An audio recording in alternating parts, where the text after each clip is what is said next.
ये कार्यक्रम सत्य घटनाओं से प्रेरित है। जिनके साथ ये घटनाएं घटी उसकी वास्तविकता उन्हीं तक सीमित है। भूत प्रेतों और अपसामान्य विषयों के होने पर चैनल कोई दावा नहीं करता और ना ही प्रोत्साहन करता है। कहते हैं कि कुछ संबंध आत्मिक होते हैं, तो क्या हमारी आत्मा के साथ हमारे पुराने आत्मिक संबंध भी जीवित रहते हैं, या वो संबंध भी पुराने शरीर के साथ दम तोड़ देते हैं? मैं डॉक्टर नागर, पेशे से मनोवैज्ञानिक और पैशन से ह्यूमन माइंड का फैन, हर बार आपके पास लेकर आता हूं मुझसे मिले कुछ लोगों की आप बीती, कुछ घटनाएं जिन्हें सुनकर हम सोचने पर मजबूर हो जाते हैं।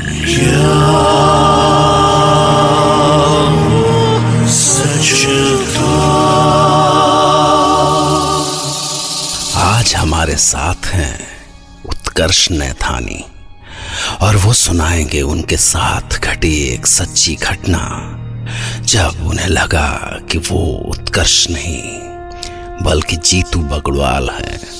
शायद मैं गढ़वाल का रहने वाला हूँ। हालांकि मैं कभी वहाँ गया नहीं, मैं तो वहाँ की बोली भी नहीं जानता। फिर भी एक दिन मेरी माँ ने मुझसे कहा कि मैं पिछली कुछ रातों से सपनों में गढ़वाली में बड़बड़ाता हूँ। पर इससे भी अमेजिंग तो ये था कि मैं सपने में जीतू बगड़वाल होता हूँ और अपनी सदियों पुरानी प्रेमिका भरना से बातें करता हूँ। आई वॉज शॉक्ड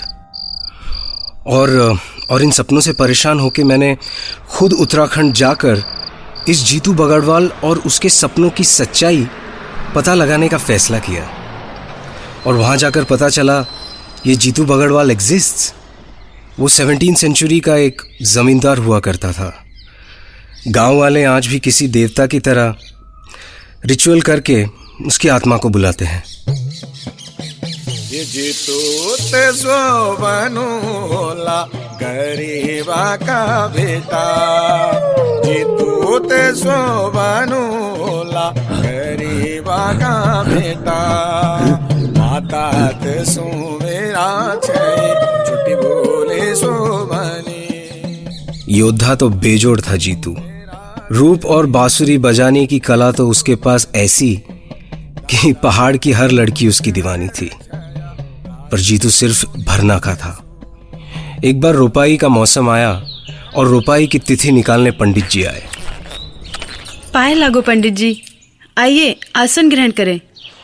पंडित जी, हमें बगोड़ी के थोकदारी खेत की रोपाई की बड़ी चिंता हो रही है, कोई तिथि देख के बताइए। थोकदानी जी, रुपाई की तिथि है 9 गते आषाढ़ और तिथि कन्या राशि से जुड़ी है, इसीलिए ये शुभ काम कन्या राशि में जन्मी आपकी बेटी शोभनी के हाथ से ही करना होगा। पर पंडित जी, शोभनी तो इतनी दूर कठुर गांव में भी आई है। हाँ, और फिर रास्ते में खेंट पर्वत की आछरिया भी तो इसी मौसम में जगती हैं। वो उड़ सकती हैं, जहाँ चाहे प्रकट हो सकती हैं, जिसके चाहे प्राण ले सकती हैं। वो परियों जैसी सुंदर भली हो, पर पिशाचों जैसी बेरहम होती हैं। ठीक है, मैं जाऊंगा बहन को लेने। ये काम किसी को तो करना ही होगा ना माँ। और जीतू अपने दोस्त मोलू को साथ लेकर कथुड़ गांव की यात्रा पर निकल पड़ा।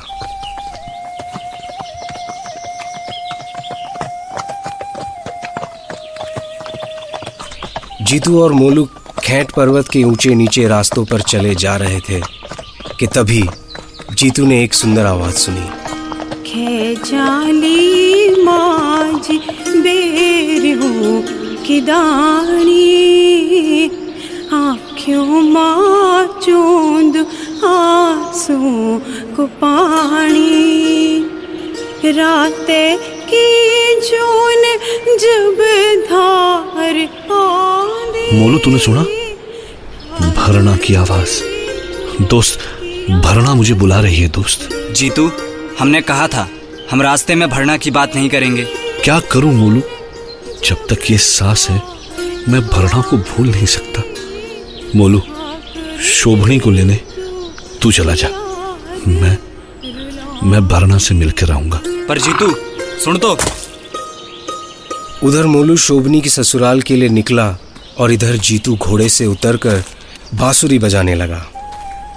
वो चाहता था कि बांसुरी की आवाज़ सुनकर भरना जान जाए कि उसका जीतू आ गया है, पर बांसुरी की आवाज़ सुनकर आचरिया जाग गई। आचरिया are kind of evil fairies जो दिखती बेहद खूबसूरत है but are with evil powers.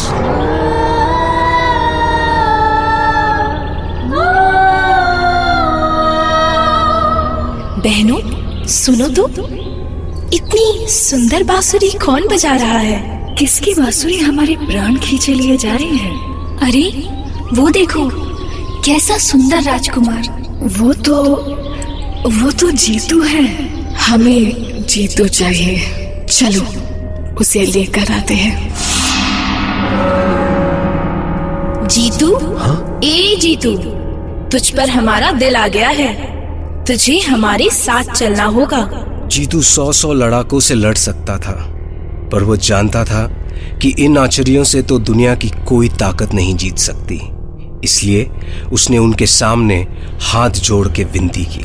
हे आचर्यों, मैं हाथ जोड़ता हूं तुम लोगों की, मुझे जाने दो। तू जान से भी जाएगा जीतू।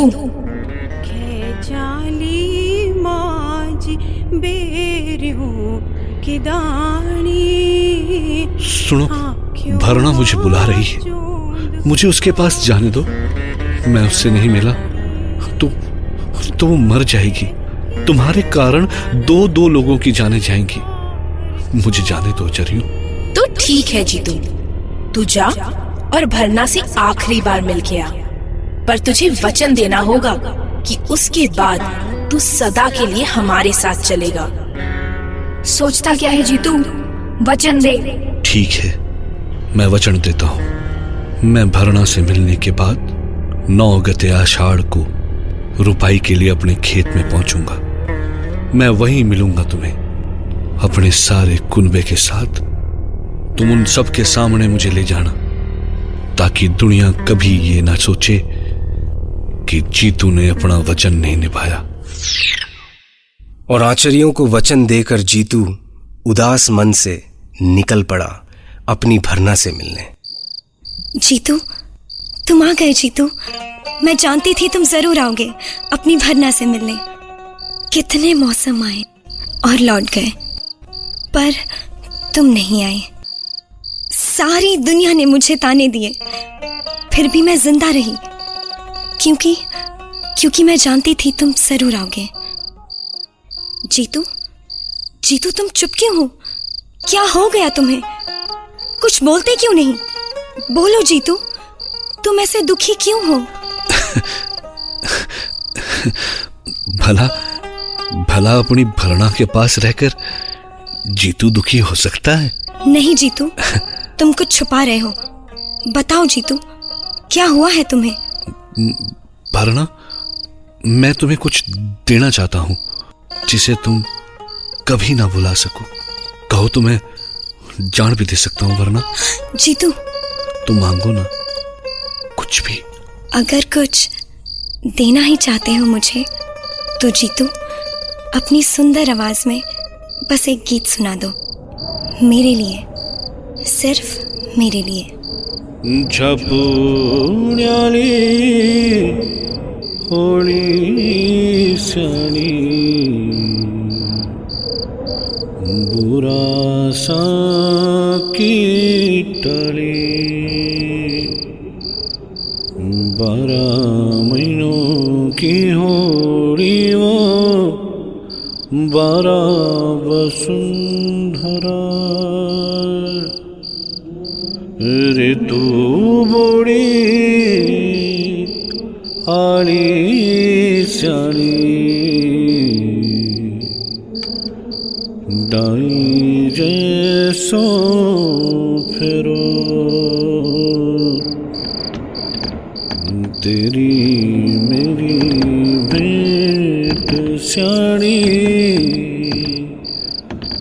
होनी के ना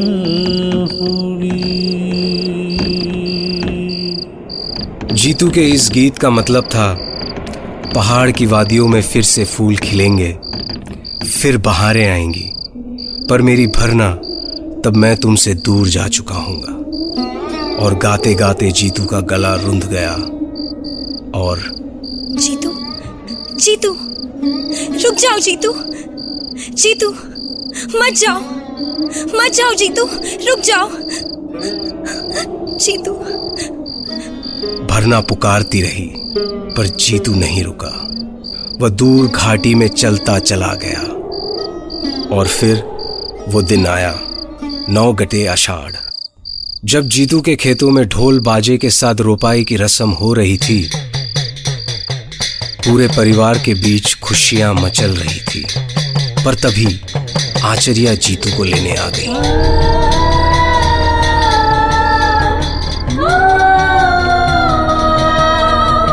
जीतू, ए जीतू, चल जीतू, देख हम आ गए। अब अपना वचन पूरा कर जीतू।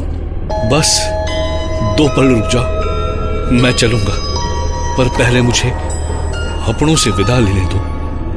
मेरी माँ, मेरी बहन, मेरा भाई और मेरी भरना। तुझे अभी चलना होगा, अभी, इसी पल। अपना ख्याल रखना भरना। जीतू अपनों से, अपनी भरना से गले मिलने को तड़पता रहा। उसके अपने बिलखते रहे, पर आचार्यों ने उनकी एक नहीं सुनी और वो सब उसे खींचते हुए पाताल में ले गई। जीतू, जीतू, जीतू, मेरा जीतू, जीतू, भरना, जीतू, जीतू, जीतू, जीतू, जीतू। सवाल है कि क्या उत्कर्ष जीतू का पुनर्जन्म था, या मुमकिन है कि बचपन में उन्होंने अपनी माँ से जीतू की ये कहानी सुनी हो और उनके सबकॉन्शियस माइंड ने एक कहानी को जन्म दिया जिसमें वो खुद जीतू का पुनर्जन्म थे। खैर, ये कहानी यहीं खत्म हो जाती तो इतना बुरा नहीं था, पर जब हमें ये स्टोरी रिकॉर्ड किए कुछ दिन हो चुके थे, तभी एक दिन अचानक उत्कर्ष की माँ का फोन आया। हेलो डॉक्टर नागर, डॉक्टर उत्कर्ष पता नहीं कहाँ चला गया। क्या? रात को अपने बिस्तर से अचानक गायब हो गया। I'm really worried about him.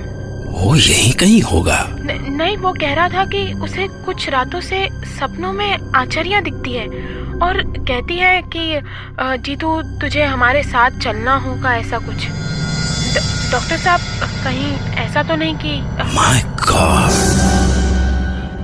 it was shocking for all of us, और आपके लिए भी शायद। मैं फिर तैयार रहूंगा आपके लिए एक नई घटना लेकर, जिसे सुनकर उत्कर्ष की तरह आप भी कह पड़ेंगे,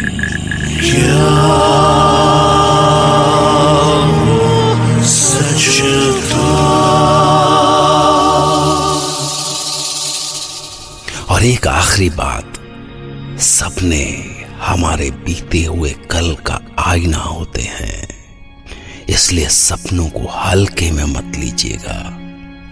ओके?